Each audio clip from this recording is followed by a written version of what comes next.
Just for the record, we're going to be recording this session and we're going to be sharing this afterwards.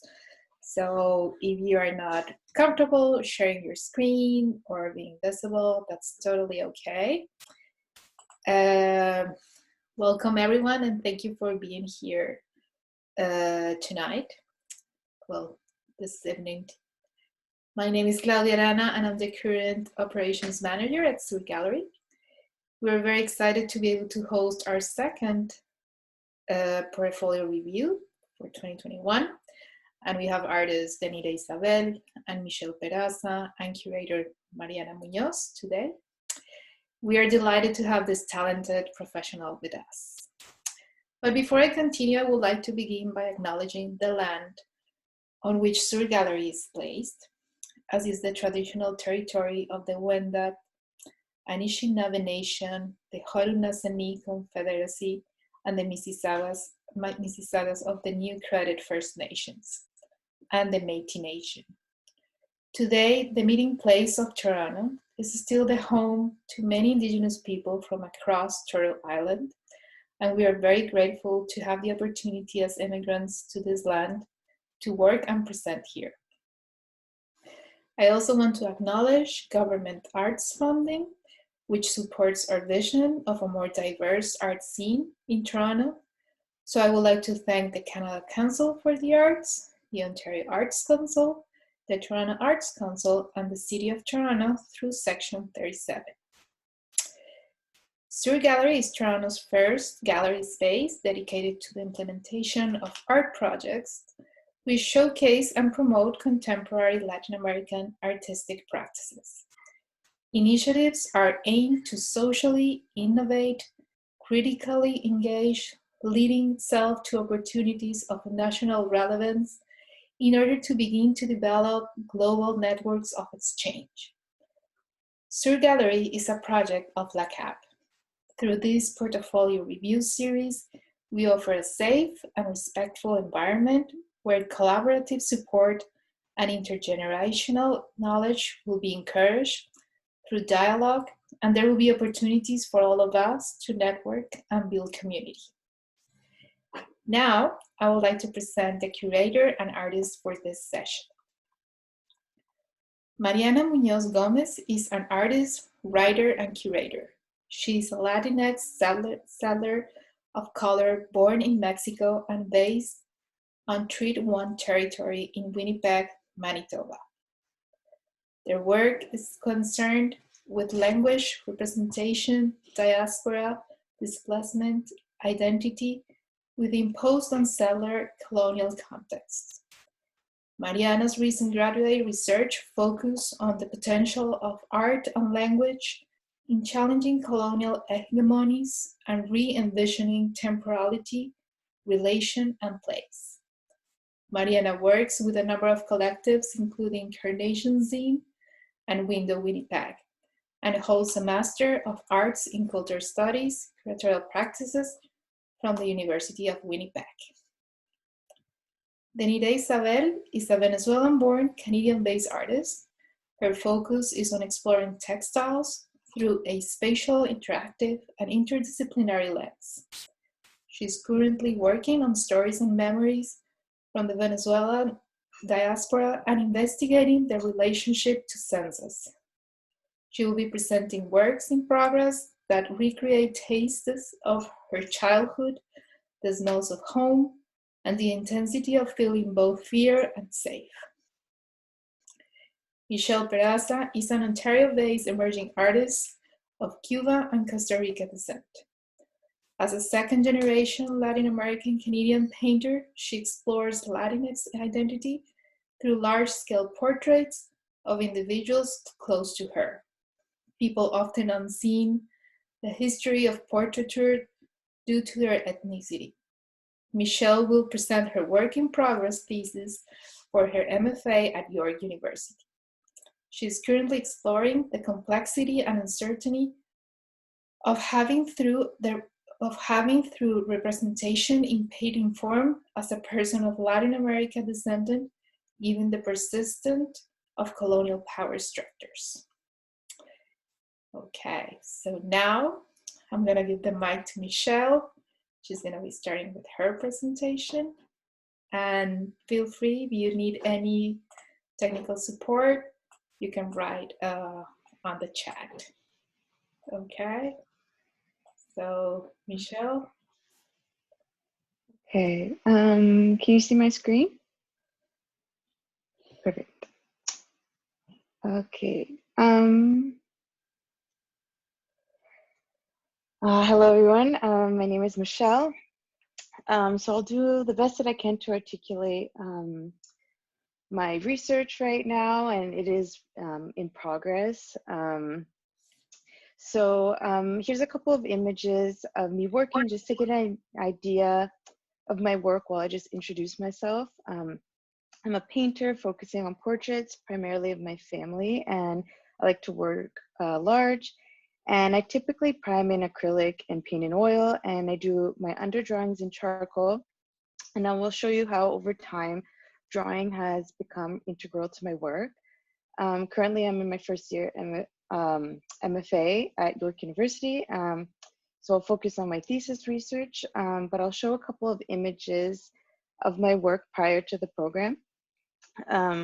So my education has definitely informed my work. I first completed a BA in Classical Studies and minored in World Religions at Western University. And then I went to OCAD and I did a BFA.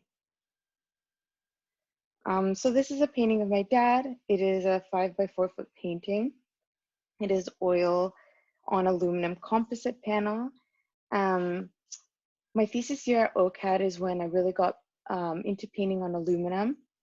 And I sometimes use aluminum sheeting, which is thinner, a couple of millimeters thick, or aluminum composite panel, which is like an aluminum sandwich with 2 pieces on the outside and a plastic core on the inside. And so this painting is right after graduating, and I became very interested in focusing on my technique and exposing more of the metal and exploring my process of scaling my portraits up. And so I was obsessed with black gesso during my thesis year, but now I wanted to let the metal have more of a presence in the piece. And my paintings before had really been very rendered. And I would cover up all of the measurements that I would make. So I wanted my process to be part of the work itself. So I'll just go closer so you can see the mark making that I do in the measurements. So to scale up, I make a very small linear version of the face on tracing paper that's exactly, let's say, 5 times smaller. And then I'll make a quadrant and then measure the points in the face. And then put it onto the substrate. And from there, I don't do the proper underpainting method. I just go straight into color blocking, but with the same colors I would use in the whole painting. Here in this painting is when I wanted to see what would happen if I left the lines in and also kept some of my numbers in too. And this picture also shows the amount of detail that goes into my portraits. I typically do about 5 layers of a portrait. And I did similar paintings in this time, but I'll just skip to another group of paintings. And in this time, I felt I needed to explore poses and color and not rendering everything. And so I wanted to do some exploration, but working on a big scale was, very scary and stressful because there's a lot of material involved if I would stop like in my exploration. So this is smaller than what I would usually do. These are around 20 inches or so. So I decided to do a series of my husband on aluminum sheeting or composite panel, whichever I had. These are from 2019. And color was a big thing I needed to try out. And it led me to push colors into the skin from the background. So in these paintings, I used a lot of pinks and purples and pushing them into the skin, which is something I didn't do before this. And And I was exploring keeping my underdrawings in, but working with them more. I was interested in leaving parts undone where the form could still be read as a figure. So after the series of my husband, I took a few months off painting and I applied to grad school. And I was lucky to have been part of the mentorship program at Sword Gallery. And this diptych of my sister's, which is the first time I painted them, and also the first time I went off from painting men. I was really focused on men before. And I made this for our mentorship program exhibition. And originally we were prompted to create work on themes of decolonization and disruption. And the exhibition eventually became about making spaces for ourselves. And so the first thing I felt when we talked about the themes was a sense of being very overwhelmed with the task of creating one work on these themes. And so what I decided to do was to be in this place of discomfort and create something that would address Latin American history through my family.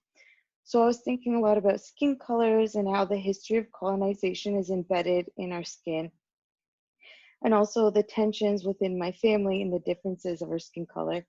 So my sister on the left, she's often, called Egg in my family. That's her nickname. They call her Huevo because she's white. So she was born with blonde hair. And then my sister on the right is darker with black hair. And then these differences are mentioned a lot. And even outside of my family, it's talked a lot about the three of us, how we look, and or if we don't look alike, or if we're actually friends because of our skin color. And so these paintings are 46 inches in diameter on panel, which is also when I started going into panel, which I'm using now for my thesis. And they're on display. They would be like this. They're two separate paintings. And I wanted to get a sense of them viewing each other in dialogue with each other, or a tension there. And so for these paintings, I didn't know where I would go, how much I would render, but it felt right to render as much as I did here. But I kept their scrunchies undone to connect the two.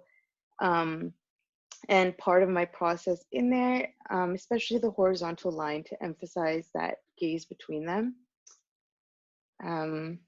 So last summer, I continued with my questioning, and I started my research for grad school, and I made these studies while doing a lot of reading.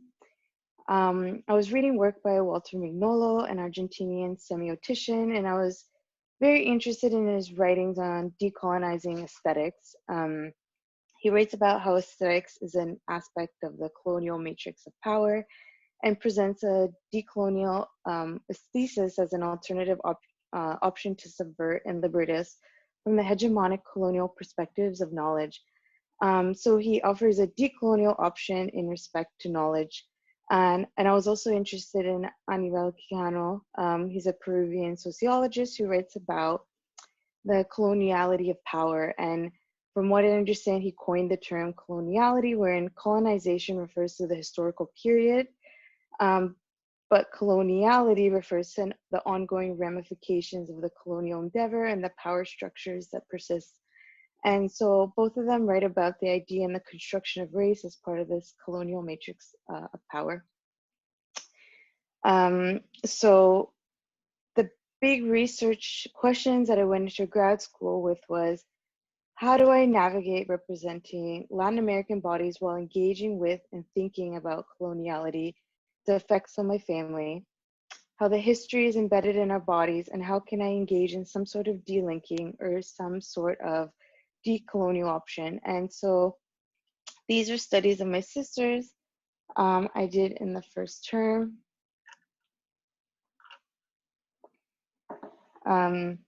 These are primed in acrylic. They're white charcoal and oil on watercolor paper, around 20 inches.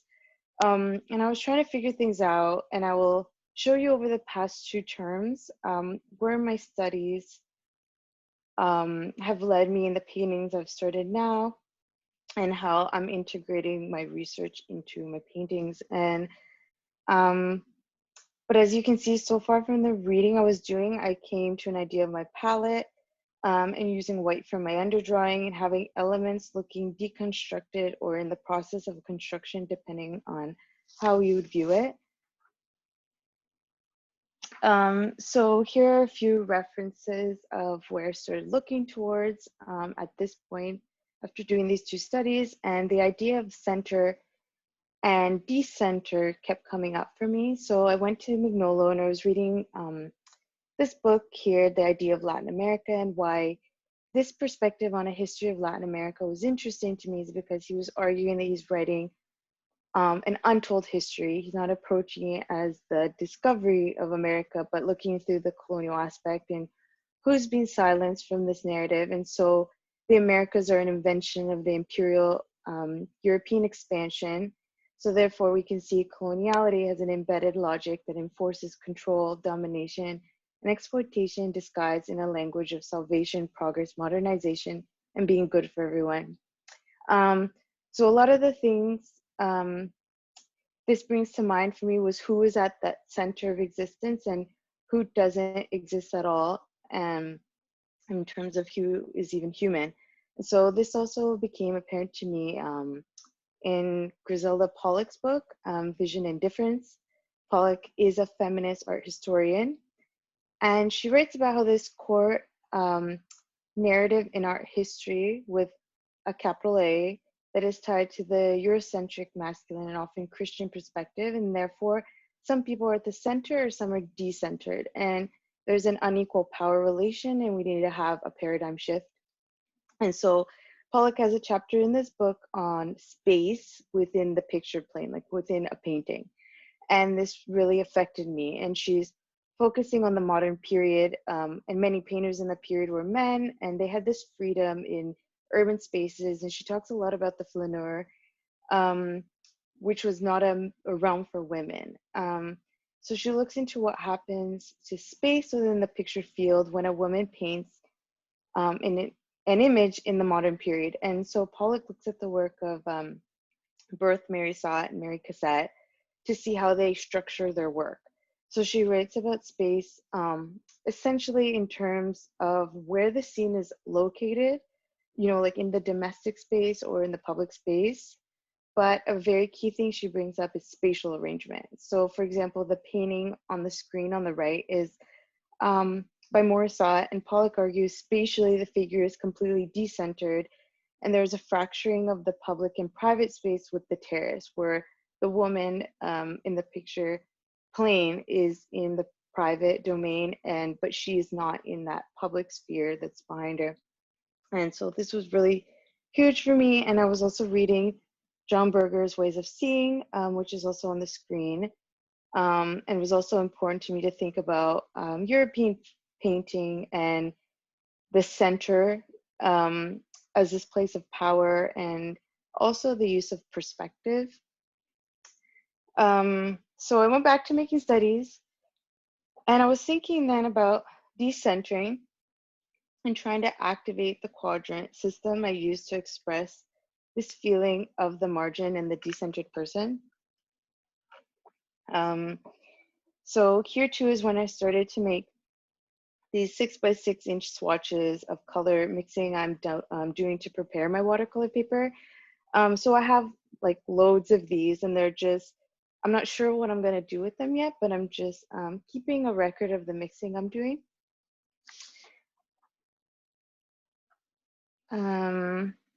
So another key thing that I've been researching is to look to paintings and their role in revealing or perpetuating systems of power.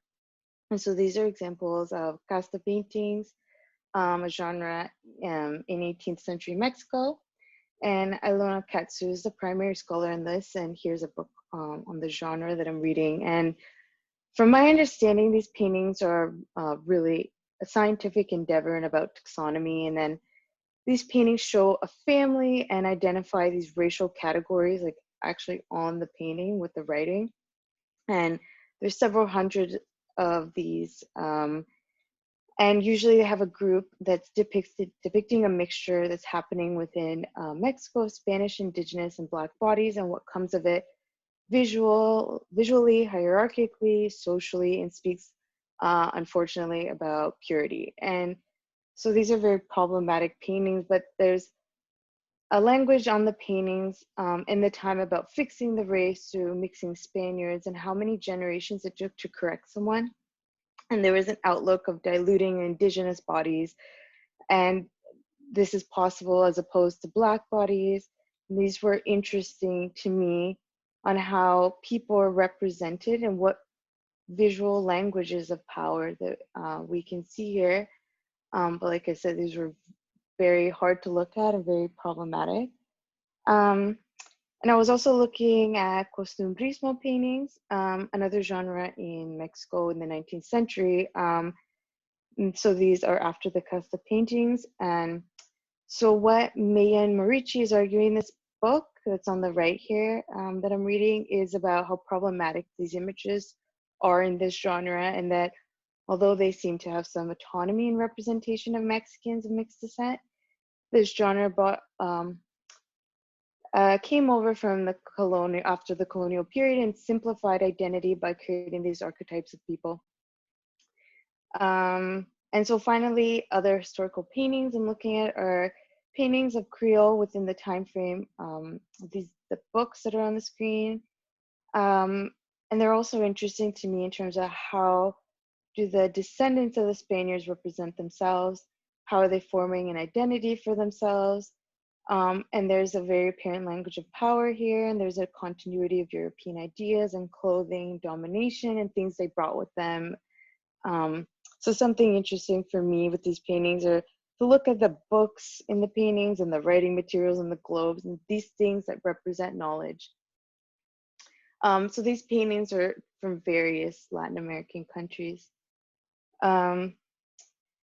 So back to my studies, and then I was trying to activate my lines in decentering and thinking about how can I integrate things that I'm researching into my paintings and leaving parts undone. And this is also later for me to consider, but I'm also thinking why I have them on the floor like this. I'm just thinking in relation to each other, where would they sit on the wall instead of, you know, a horizontal plane when they would be on display. How can I also play with space when they're on the wall, not just space within the picture plane. So here's an example of me just like moving them around, how I would just do it on like Illustrator, and to see how they would relate to each other. But in this point two, I'm still not quite sure where I'm going yet, but I'll show you soon where I am currently. So I began to focus then more to look at the elements within the painting in terms of the posture. What are the people doing? What are they wearing? What do they hold? How do they look? How do they indicate status and power or lack of it? To interrogate his paintings, and like how do they create a visual language? So now I brought everything I'm researching into a large scale.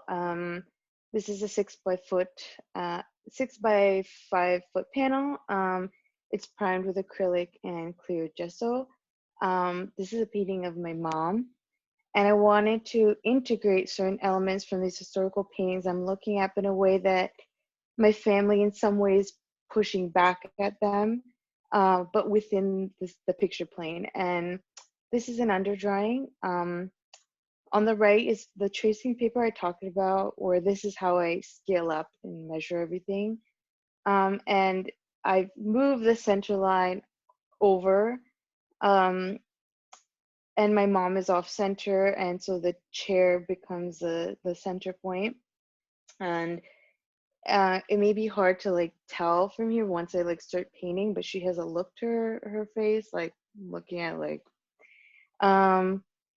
and I haven't, this is how it is still sitting now. I haven't started painting, but I have the intention to really think critically of what parts I paint, what I don't paint. And look to how does what I paint or not, you know, make the narrative, you know, come to life, or make or deconstruct the narrative.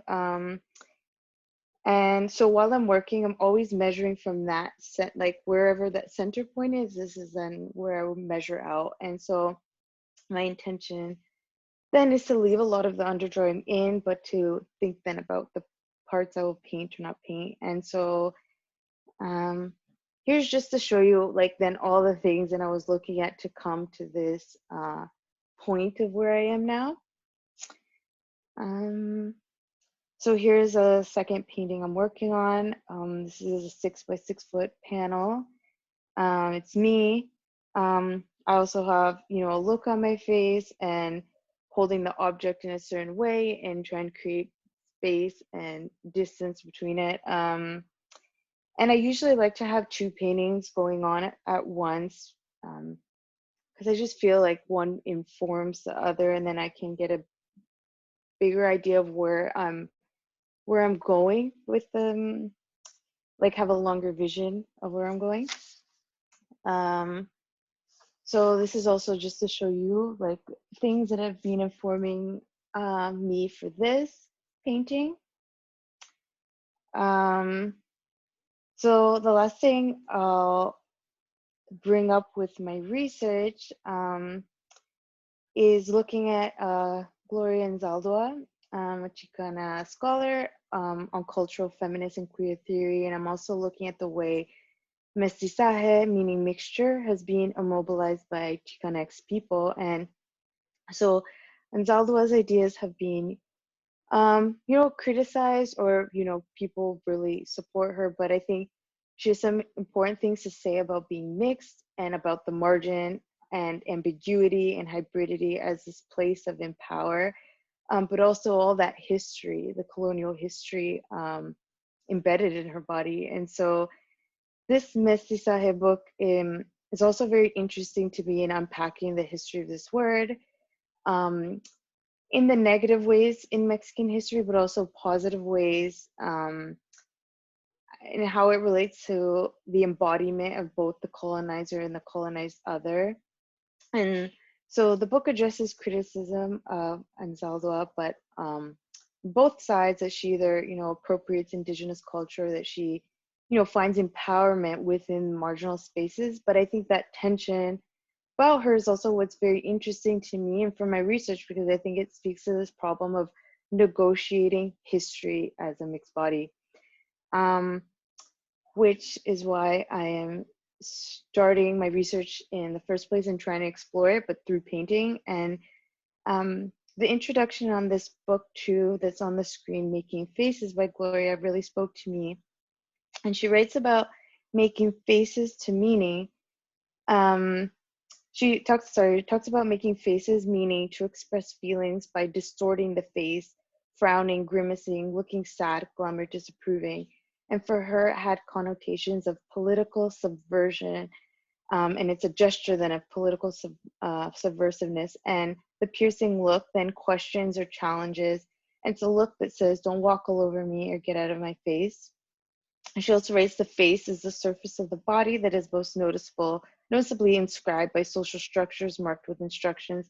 So this has been really, you know, like interesting for me, because I'm using the face a lot to activate what I'm trying to do in my paintings. And so another inspirational thing she wrote is that she said creative acts are forms of political activism employing the definite aesthetic strategies for resisting dominant cultural norms and are not merely aesthetic exercises. So it's also interesting for me where she, you know, like she talks about aesthetics as like a fruitful way to engage in acts of resistance. And so this is the last slide I'll show. And I'll just say I'm thinking a lot about how I can critically engage with visual language of power from European tradition and integrate it, but also, you know, push back at it in some way. Thinking about how various histories are embedded in my family's bodies, and I'm doing this through large-scale painting. So I hope that makes sense, what I said. And like I said in the beginning, I'm in my first year and I'm in second term, so I'm still navigating through how does this look about all the research I'm doing. So I guess my questions would be, you know, what are the references would anyone suggest, or, you know, how maybe does my painting show these things I'm trying to navigate through? So thank you.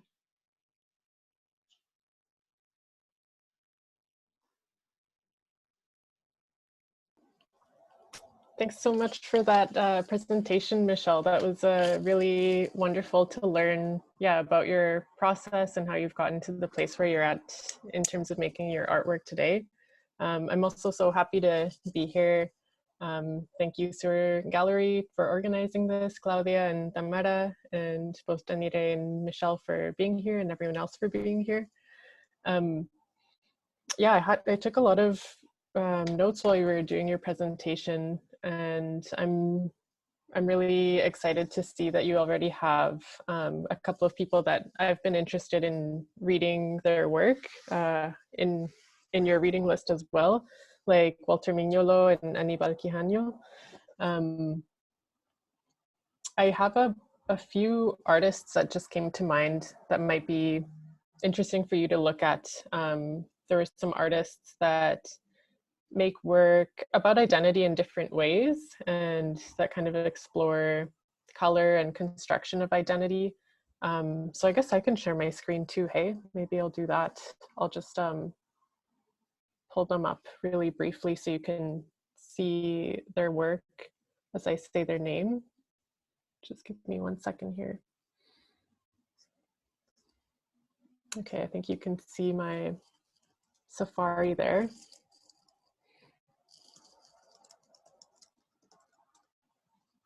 So one person I thought you might be interested in, and I think all of these artists are from Winnipeg actually. Ekene Maduka, who's a local painter, and I thought of her because she uses color in a really interesting and vibrant way. So seeing some of your underpaintings, especially the ones exploring like using pink or purple, different colors, might be interesting to you just to check out her work, or maybe even connect with her, see if you could do a studio visit with her.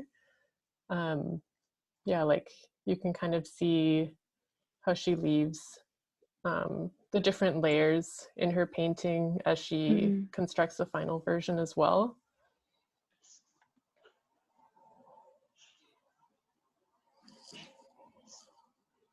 And then another person I thought of is Dana Danger.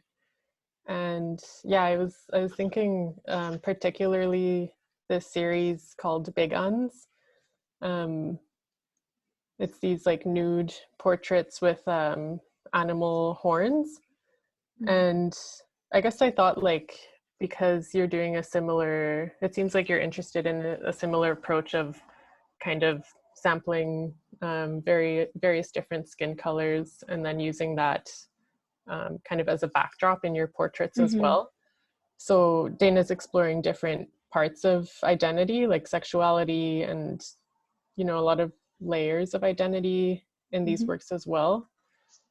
But I think it would be interesting as well to consider, you know, like you said, the image is a visual language. So what are all the parts in these images that are telling you, communicating different things?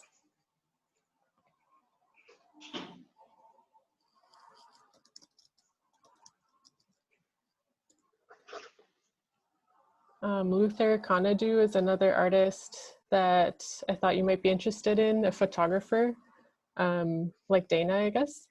And he's been doing this series, I actually can't remember, I think it might just be called Figuras Index, this series where he's kind of deconstructing the camera and the history of the camera and documenting different bodies and I would say he's probably interested in like the camera as a colonial tool as well, and kind of deconstructing the image and then making it up again, kind of questioning what makes up the image and what makes up identity.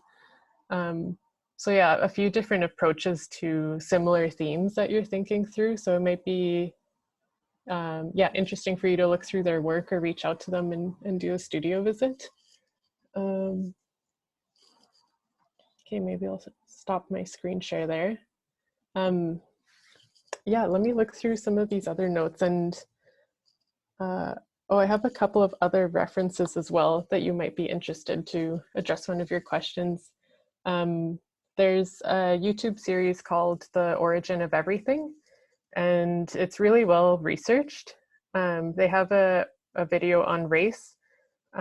So yeah, it's really interesting. In that video, the host, Danielle, I think, could be wrong, she talks about the concept of race as a construct and how even the meaning has changed over time. So yeah, I feel like it would fit right in with your research. And then another text that might be related to your research, it's one that I've been thinking about a lot lately, is Antonio Benitez Rojo, The Repeating Island. And he was a Cuban scholar, and I'm interested in it because he talks about coloniality, different machines of coloniality, and how they are repeated throughout different geographies. Yeah, the text is really rich, so I feel like every time I read it, there's a different thing that catches my attention in it. Oh, and then another art reference that you might be interested in looking up is this exhibition that's on right now at the Winnipeg Art Gallery. It's called Born in Power, and that one is also lens-based. It's Black and Indigenous women and non-binary artists exploring self-representation, and again, that tension that's in the camera as a colonial tool, which as you've explained in your painting, you're interested in exploring the tradition of the art historical canon and kind of the politics embedded in the painting traditions as well. So even though it's a different medium, it might resonate with you. Let me look through my notes here. How much time do I have left? We have 3 minutes left for you to Okay. kind of give, yeah, any insights or reference or comments that you want to make. Also, I just want to remind people, if you have a question to the artist or to the curator, you want to use our chat, please feel free. If not, we can always have time at the end for questions as well, so don't be shy. Awesome, thank you. Oh yeah, I was also interested in asking, because I think you mentioned that you're interested in focusing on the different center points you're making in your paintings, and I guess like fleshing that area out more and then leaving the rest a bit more deconstructed. I was going to ask if you had considered working the other way around, kind of like highlighting what we might consider in the margins from that center point. Sorry, what do you mean by working the other way around? Yeah, just like if you've done any studies or would be interested in doing any studies where instead of you have your center point on your painting, instead of focusing on fleshing out this area, bringing interest to the areas around. Yeah, that's when I was talking about, like, I have to really critically then think, and I haven't started to paint because that's been things that have come up a lot in my studio visits, and it's that like what I paint is going to say something too. And maybe part of what I'll do is to kind of, that's the disruption that'll happen, is to leave those parts undone that I'm connecting to like a colonial narrative and have more emphasis on my family members. So it's, I'm scared to start painting because like you can't, like with oil paint because these are acrylic in the back, and then I will do oil. I can't just, like remove oil. So it's something that I have to still like strategically then like think about before I start painting. But yeah, that's where I want to kind of subvert things. Mm-hmm. And thank you for all of your references. I appreciate it so much. These all seem good. I'm just like very. Yeah, no, I'm glad. I was like getting excited when I was like, oh, maybe Akane, maybe Luther. Yeah, and I also wanted to, just something that you said resonated with me. I think you were talking about feeling pressure or feeling overwhelmed with trying to address these really complex themes in your work. I totally can identify with that. And it seems like you're already doing like a lot of smaller studies or just trying different things without knowing where they're going to go.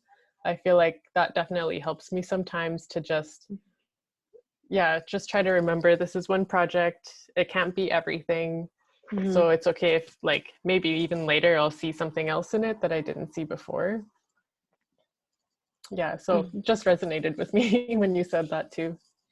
Yeah, for sure. Sometimes you feel like, well, this is gonna be it, like the pinnacle, right? But you always keep coming back, and then a lot of the things like that I did a long time ago, then I remember now, right? Or like they get integrated later.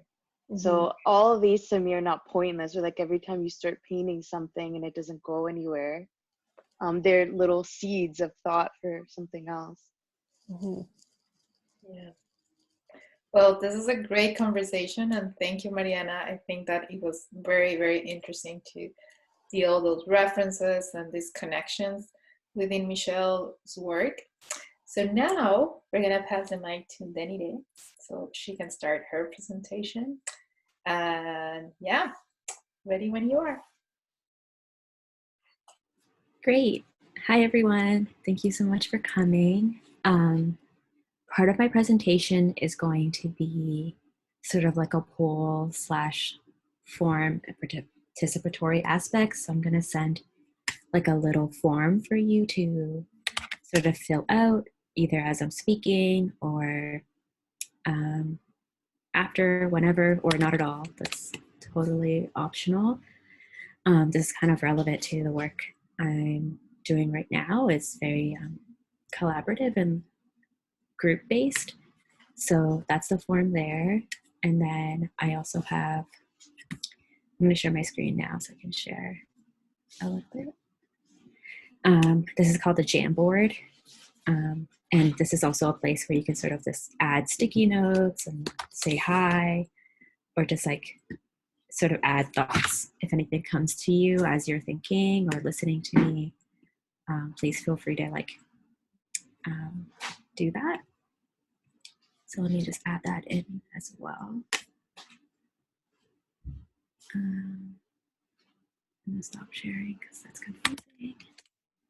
Okay, so the first one is like a form / poll, and then the second one is more like free form, super like, well, it feels like free association. Please go ahead. And now I will share my presentation.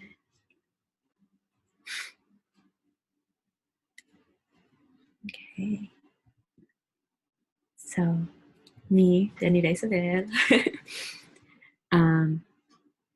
Yeah, I'm very much in the beginning phases of my practice. Not my practice, my like sort of work that I'm starting right now / like have been working on and like trying to get funding, that kind of thing with. So I just wanted to like share some context, and then so that you have some sort of a basis for what the work is going, what direction the work is going in right now. This piece here is like one of my oldest pieces, and I think like a foundational piece in my practice.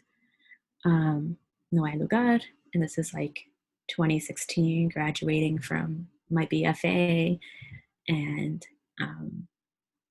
sort of memory. It has a lot to do. Most of my work all ties back to memory, and I was sort of reflecting on immigrating here with my mother and my sister, and this was kind of what I call a love gesture towards for my mother, and the like the strength that comes to take to like come to another country and not speak the language and have like 2 young children, dependents. So yeah, there's a video link that if there's time I can share, or it's like on my website. So this is foundational to my practice. And then, did I skip? Okay. And then this is one of our more recent pieces. This is Call to the Strangers I Love Deeply. And this is another love gesture, like I like to call, to my grandparents, who are all in Venezuela or now passed. So I was thinking a lot, reflecting a lot on like the space, the security of like extended family and like these like people like my abuelos that I love really dearly, but don't know very intimately, having grown up here in Canada and having them in Venezuela. And we would go back to visit every few years. And there's like an immense connection that I was trying to understand when, like now I don't really get to know them truly as like someone who's now older and like is aware of like the lives that these people have lived. So yeah, so this piece, I was trying to just kind of recreate that love and connection with them. And then this piece is newer this year, Sewer Gallery, low/new context, and still sort of thinking about, like this fragmentation and like cultural memory more so than personal memory, and just how that gets distorted, like through like people, like through like shared knowledge that's like both language based and or visual based, and just like how time and all of that sort of changes everything, and like me being away from the land in which these like cultural textiles were created sort of further this fragments it, like kind of like broken telephone. So yeah, these are kind of like foundational pieces, I guess, to like where I'm working right now. And it's just like very works in progress. Also thinking about, like the distance has been a big theme in my practice and the way I like navigate being in this world. And so, COVID and thinking a lot about the things that feel so fundamental to me as a person and that also connect me with many people, like many Venezuelans and Colombians, like who's not, like, I don't know if you've had an arepa, but like fundamental, that's like all I would ever eat. And just reflecting on times that I would watch my mother or my grandmother make these arepas and trying to like relive that with them if through this video based, but it's just right now photos because it's still being filmed. So thinking about like memory in the sense of taste and action. And this is like it's like a series of 3. So I'm doing the arepa, and this is a pan de jamon, and just like the rarity of it. So like an arepa we would have every single day. And then a quesillo, pan de jamon we'd have like at Christmas, and I would request specific loaves for myself and be like, this is my loaf, this is your loaf, and just like the rarity and specialness of it. I have like a lot of, I guess like nostalgia is the word for it. So those are the pieces, like that's like kind of like that one sense that I'm exploring right now with memory. And then here is a part of a grant that I recently received. And these are like very preliminary sketches, and I'm reflecting on sort of this roadway that we would go through in Venezuela called Choroni, so Via Choroni. And at the end of it is this beautiful beach. But as you're traveling through it, it's on a mountainside, and it's a really scary mountainside. It's like very dangerous. If you like Google Via Choroni, you'll see like this beautiful landscape, but also cars turned over or like, you know, like accidents. So this is kind of like the beginning sketches of like an animation I'm planning on doing. Yeah. So this is sort of like more like a visual memory, I suppose, than of the senses there. And then I'm also presenting this work. It's called Sense of Home, and it doesn't really have a visual aspect at the moment. But essentially what I'm wanting to do is connecting with people of a similar background as me and sort of recreating what it smells like to be at home. And I'm working with a perfumer based in Alberta, and he'll be sort of recreating these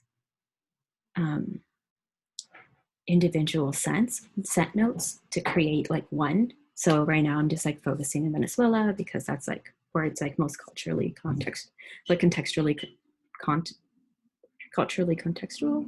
the most relevant, I suppose.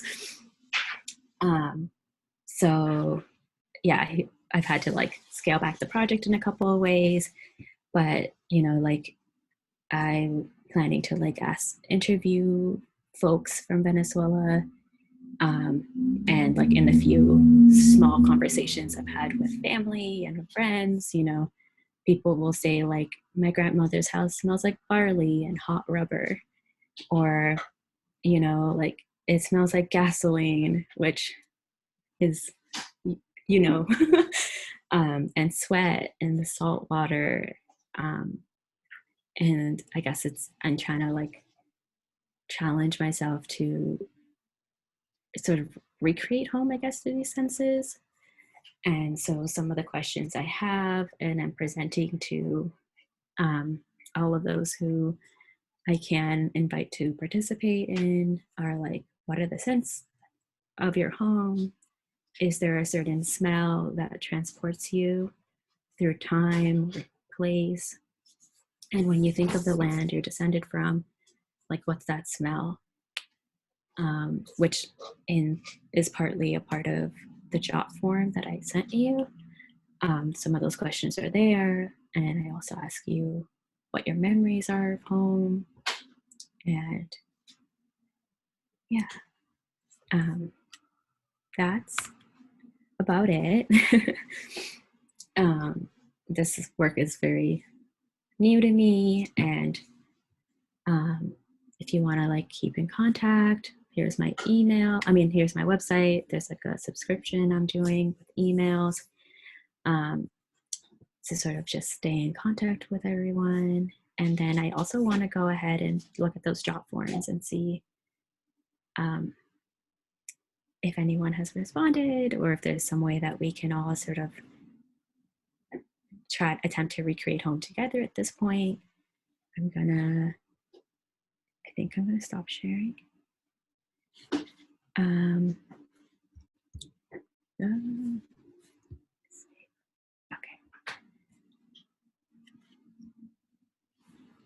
Mm-hmm.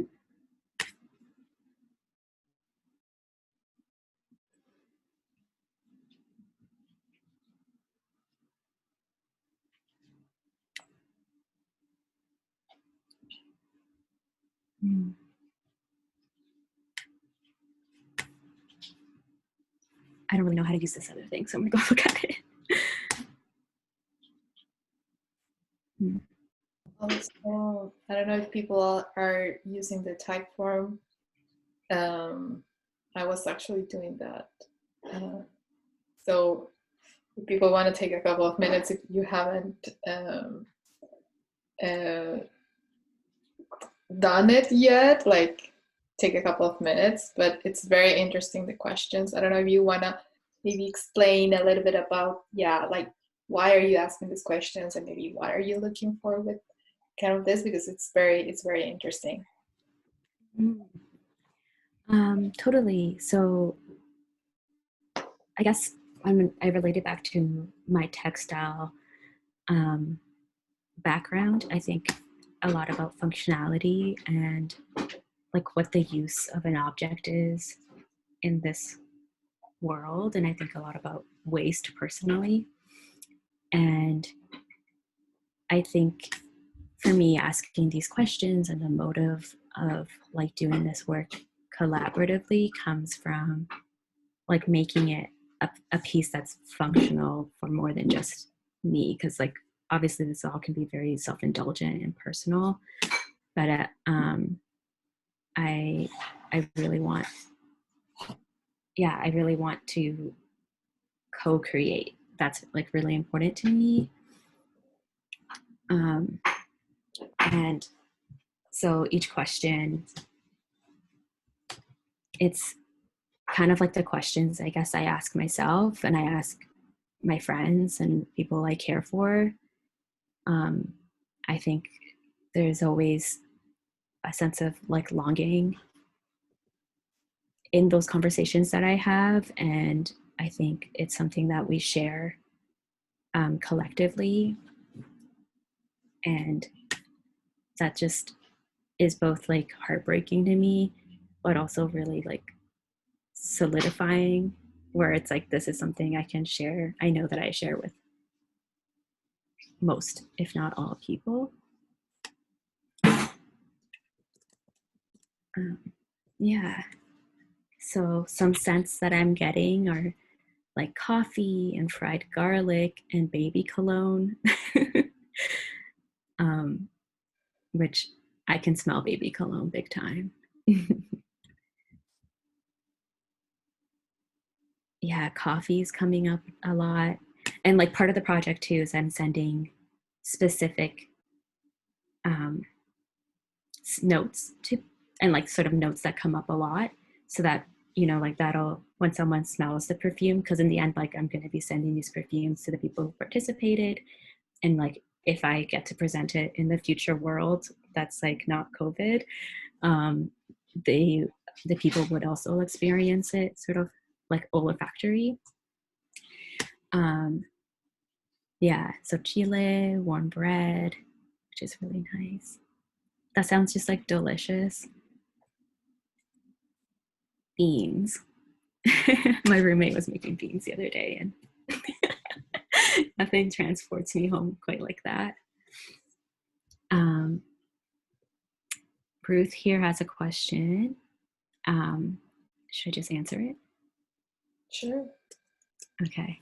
And she says, like, how do you see the project in a show? So the project itself will be like, it's between me and the perfumer, and then I will be sending sort of little vials of the perfume to everyone who's like contributed a single note. So like right now, if we were to make a perfume, I would use coffee as definitely one of the notes. And so I'm seeing it as like a visual infographic where like each note has the story that came along with it and the person that came along with it. And you like, and then like, I think we're gonna do like 10 to 25 notes that kind of make one perfume. And so you would be able to read like what you're smelling and why each of them were chosen. So yeah, mostly like a poster situation, and like depending on how like delivery happens, you know, like postage, that kind of thing, maybe more of a documentation of that exchange.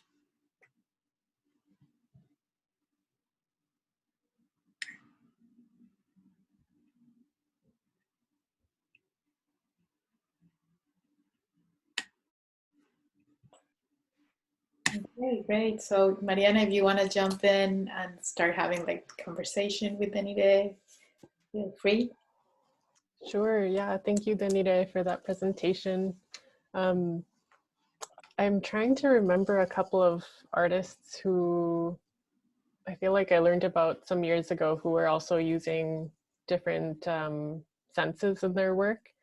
There was one artist, and I'll have to see if I can dig up the information, but I remember there was an exhibition about some Bauhaus artists, I believe, here a few years ago, and there was one artist who had an artist book that was somehow scented, so when you opened it, you could smell a different smell depending on the page that you were on.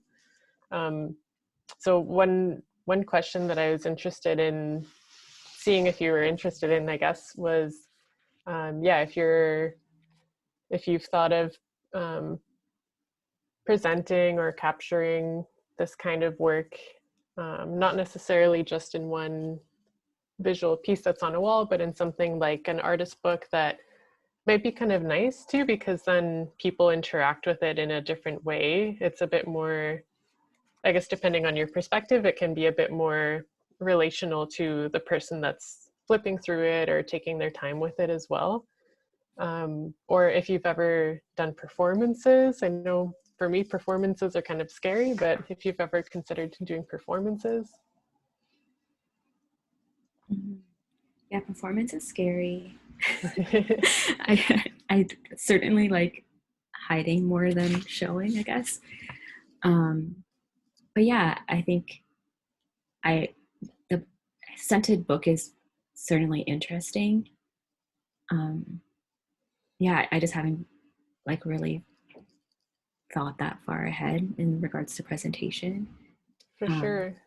Yeah, right now it just feels like a very intimate exchange, and like there's definitely an interest in like recording and like sharing that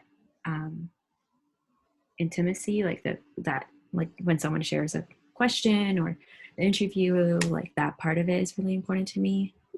I just haven't figured out how it's all going to come together at the end. Yeah. Yeah, and I was also interested, Ruth, in the question that you brought up of, you know, how you might see this in an exhibition. Because I was reminded of a couple of artworks or artists whose work, I guess, is more about, yeah, that exchange with someone else than an item that can be presented in a gallery. So I'm not sure if that's something that you prioritize more so, or if it's just part of the process and eventually it becomes something that you might want to show in a gallery. But a couple of artists that came to mind, maybe I'll do a screen share as well. Open this back up. Oh yeah, I don't know if they have what they have on their website right now, but Sophia Bartholomew, I think they're doing their MFA somewhere in Ontario right now as well. But I just know they have some collaborative projects with one of their friends, like maybe this is one of them, Screen Ecologies. Yeah. And it kind of contains like conversations between them and their friend, just like small notes or yeah, snippets of conversations. And they also made a postcard series where the images were screenshots of some of their text conversations, and sometimes some of it would be blanked out, sometimes the text would be left in there, but yeah, kind of documenting that friendship, but also that exchange. And then, oh, another person that reminded me of Christina Battle. Well, I guess I don't know if there's really images of this work, but recently they've been doing some work with seeds, and they asked for anyone who is interested in participating in the project to sign up somewhere on their website, and they would receive some seeds in the mail, And it was a bit of an ongoing project where I guess Christina would get some feedback from them as the plants started growing. So it was an interactive project with strangers and with people that they know. But I was also thinking about, because you talked about like love gestures to family, and in a way love gestures to home and to land as well, about like maybe engaging with non-human beings, or beings that you might interrogate your relationship to them or make love gestures to them. So I can see that a little bit in, for example, the animation that you're working on with the landscape and the animation traveling into the landscape. That's kind of like a love gesture to a place, a certain place, and the memories that are associated with it. So yeah, that kind of connected with Christina's work with seeds as well, kind of focusing on those relationships. And I think there was a question in the chat. Maybe I'll stop sharing. Oh, a link in the chat. That looks very useful. Artwork that you can For smell. sure. Can I say something? Mm-hmm. Yes. Yeah, for sure. So I would recommend you, if I can, to read Proust and his idea about, well, the fact that the smell scent is the last one that you lose when you lose your memories. It's the one that evocates is a word in English? Is it? Okay, so provokes you to think and refill something that you have felt in the past, as something very basic of philosophy. I mean, it's Proust. It's kind of a hard reading, but I think if you want to explore that line of work based on a non-materialistic thing, could be an interesting reading. And I would tell you that there are many artists that work with the idea of smelling, scent. That doesn't mean that yours is not an original idea, just that it's good to see what others are doing, because even though the idea is nice, I was asking you, how do you envision the project as a show? No, because it has to be a show. But as Mariana was telling you, can be a performance, and a performance doesn't have to be done by you. You can provoke the performance to others to do it for you, right? I mean, performance are not only you performing. There are a lot of types of performance, because I understand that you are having an idea and you know that it's a good idea, but you're still not knowing how to develop that idea, or that's my perception. Mm-hmm. And you know, I am an art conservator, so I am always worried. I didn't say anything to Michelle because I think I have told her almost everything, but I always have something to say. But I am thinking that because you are, or correct me if I am wrong, because you are like in the beginnings of this project, from my point of view, it would be good to understand what would you like to preserve if you want to preserve something for the future. Because if you create like this interaction in the internet, how are you going to preserve the algorithm now that it's so in and so fashion, talking about TFN and everything like that, right? But how do you envision that? It's an ephemeral work that it's going to disappear when the program disappears, because that's another point of view. You can accept ephemerality as part of your piece, right? But the good thing is that if you have, or I always think you have to think about it and decide it. Mm-hmm. because if it disappears or if it destroys itself, it's okay. But the problem is when you didn't think about it and it disappears and you didn't want it to disappear, right? So it's like smell. Maybe this first smell that you remember, like, I don't know, you were saying pan con jamón or something like that. Or I was thinking about bread, like fresh bread. So even if it's not the first bread that you smelled, every time that reenacts, reproduce the same senses, right? So when I talk about conservation, it's not that you're preserving the first thing that you did, but the idea, right? So if you established like your strategy of preservation is to have a good documentation that allowed you to reenact the same artwork, that's a strategy of preservation.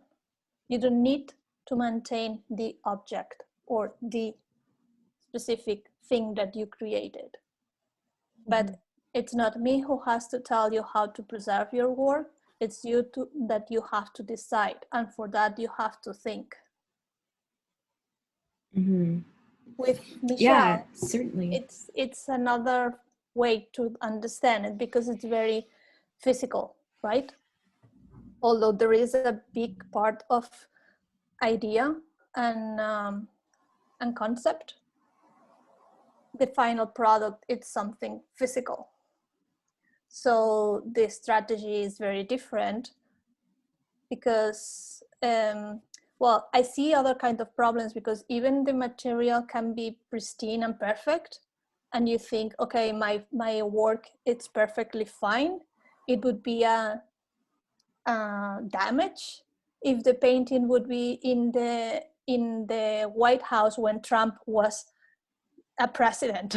That would be damage because the idea of the painting would be against of the context, right? So that's deterioration for me. And when you decide what is deterioration for your artworks, in the case of Michelle, it's not only that the painting could be damaged physically, but maybe the owner is someone who doesn't deserve it.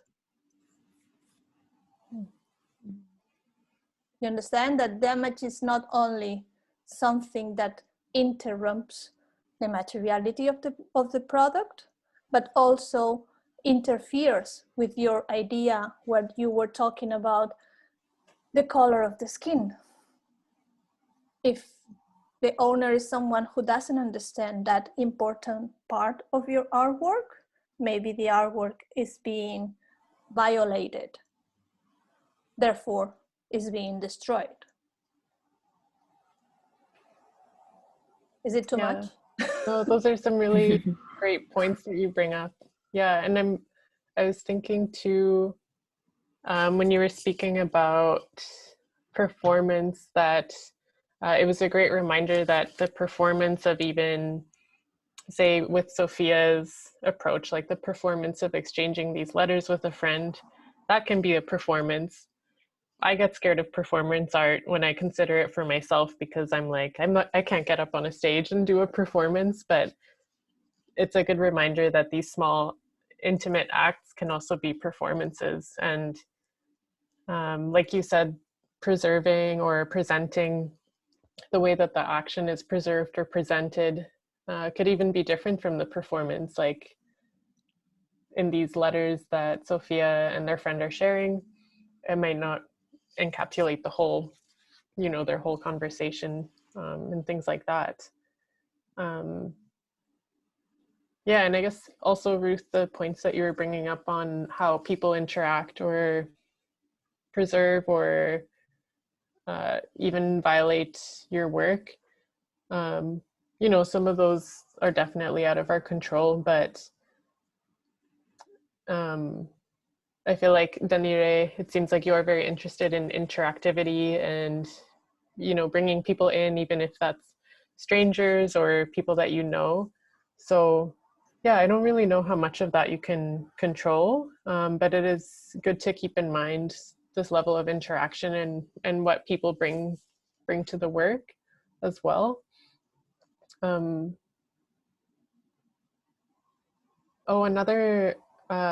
there's a couple other artists that came to mind as well during your presentation, Denere. One of them is a performance artist, so I could share my screen, but I don't really know what will come up. Let me see. Peter Morin. There's one work. I'm not sure what the title is, but it involved him, and maybe there's a few performances where he does this, and involves him singing to the land. And I guess it also kind of reminds me of Rebecca Belmore's Speaking to Our Mother, where it kind of reminded me of what you were saying, Danire, because it's like a love gesture directly to the land. So here, for example, he would just speak to the land and sing to the land very directly like this in public spaces. So for onlookers, it could be kind of strange, but you know, just like very directly focusing on this relationship with land. Another artist that I was thinking of when you pulled up some of the photographic work that you're working on right now is Zinnia Nakvi, because she kind of works with like family history and personal archives, like photographs as well as like historical narrative and national narrative. So questioning what it means to be Canadian, what it means to be an immigrant, these stories that we're told when we are immigrants. Yeah, so I thought that was another artist that you might be interested in just checking out. It's kind of, I feel like it can be really productive to just see how people are working with related ideas, even if they're doing it differently than you. Yeah, and I feel like the work that you showed today is very much about these personal kind of relationships. So I really appreciated that, like, yeah, these gestures and this intimacy. I'm really interested to see how you might approach different scents or different relationships in these works that you're making. Thank you. Thank you very much. I'm not sure, yeah, if anyone else has comments or questions. It was really great to hear from you, Ruth. Very good discussion points. Or if you have more questions for us, Danire. Yeah, I mean, I think these resources and people you've shared has been really helpful. I think one of my weaker spots is definitely finding like a reading. Like Michelle, I like screenshotted all your reading. And yeah, something a habit I've fallen out of. So like literature around like also like being like ethically working with people is something that I've personally been thinking a lot about, like what's the role of community art and when does that go into taking advantage or like an unequal power exchange. So like I think this perfume for me is like you share this object or you share this like moment of time with me and I share my interpretation of that for you. So that exchange. Yeah, and I'm just like interested in anything that has to relate to that and how I can learn more and be more ethical.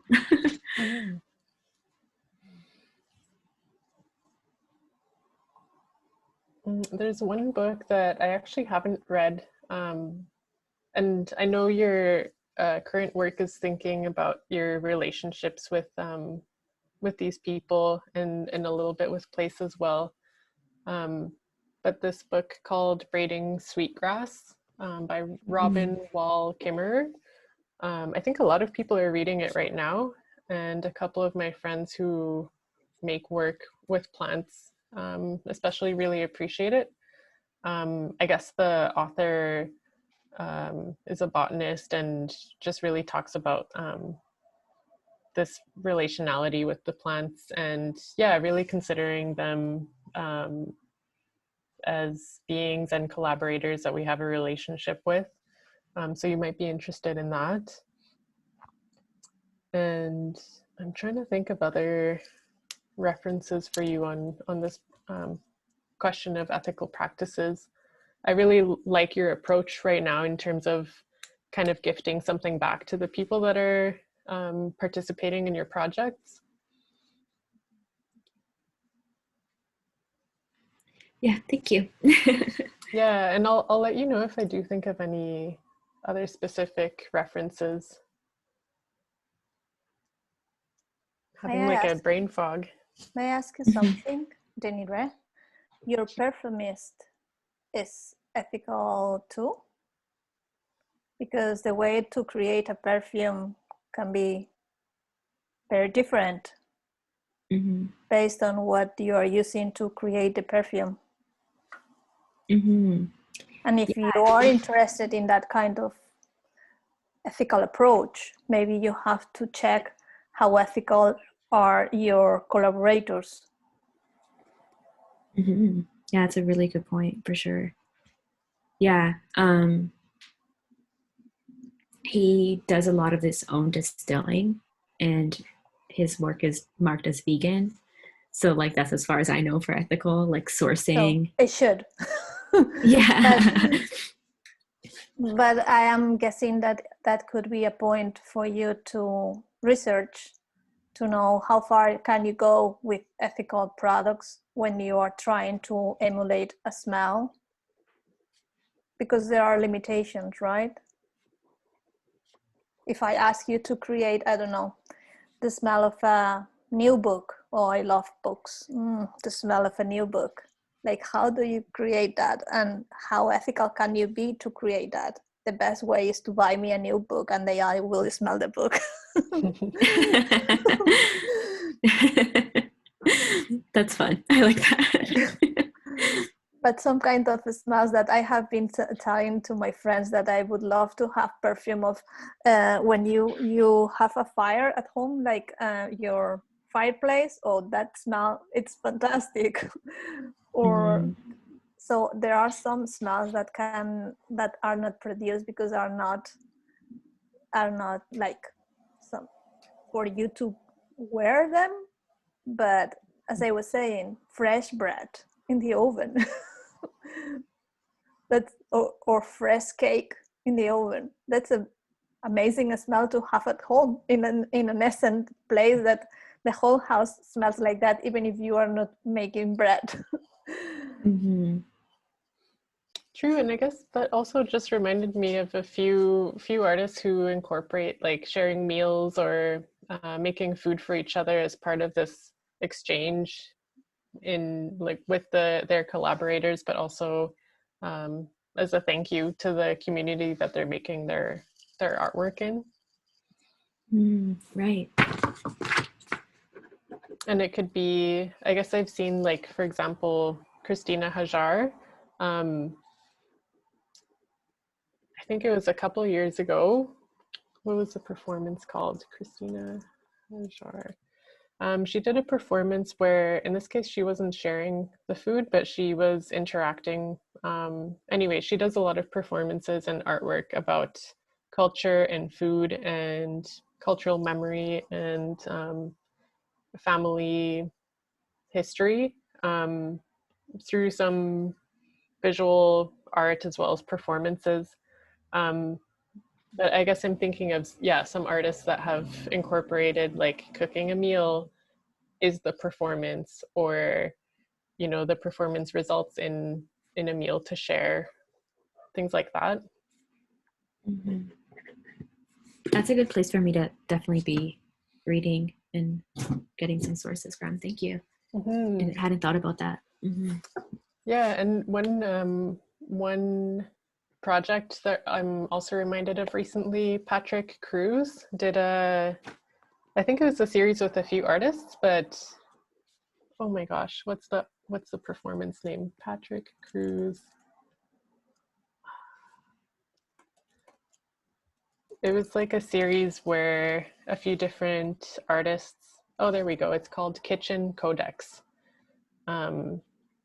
Participants from the local community are asked to donate a personal recipe in exchange for a Filipino dish, which the artist prepares and serves. So that was his way of kind of, yeah, engaging with community and then sharing his own culture as well. Thank you.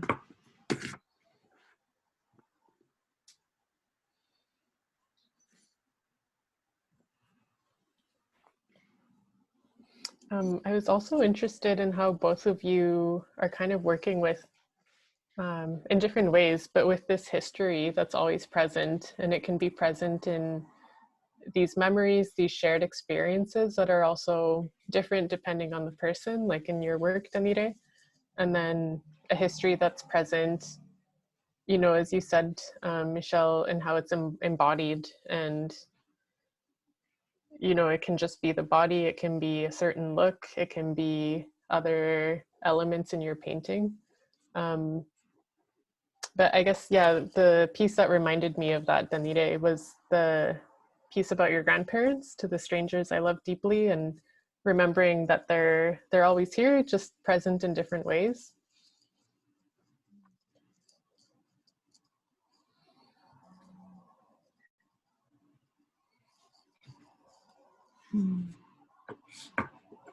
Well, this is very exciting. I really enjoyed like listening to all of you and like having this conversation and bringing kind of ideas and references. I think it's great. I hope that this, of course, serves as a good element for Michelle and for Daniele to continue their work and their explorations, and also because we will be having this session recorded, I'm sure this is going to be also very interesting for the public to go back and take a look and listen to all the comments and look at the works. And that's something that we're hoping that this having these recordings online will serve as a document for others also to go back and check. So thank you again. Thank you, Mariana, Denire, Michelle, Ruth, as always. Jessica is still here. A couple of people have to left, but they sent like very interesting and kind messages saying that they really enjoy both presentations. So that's great. And yes, that will be that's it for today. I hope that we can all see each other very soon. Thank you. Also, Jessica is also saying thank you to all. So yeah, just a quick reminder of our upcoming exhibition that's starting April 1st till May 29th. That's called Latin America, Embedding Bodies and Localities. And I'm very, very excited to share this because I'm curating that exhibition. So this is my first curated exhibition at Sir Gallery. And we'll have artists Alexandra Hedis, Ana Maria Millán, Santiago Tavera, and Laura Costa. So I hope that you guys stay tuned for that. We will be having online programming, and if permissions, of course, allow, we will be having also by appointment visits at the gallery. So thank you very much, and we'll be in touch. Thank you all so much. Really appreciated this. Yeah, it was great. Thank you. Okay, take care. Bye.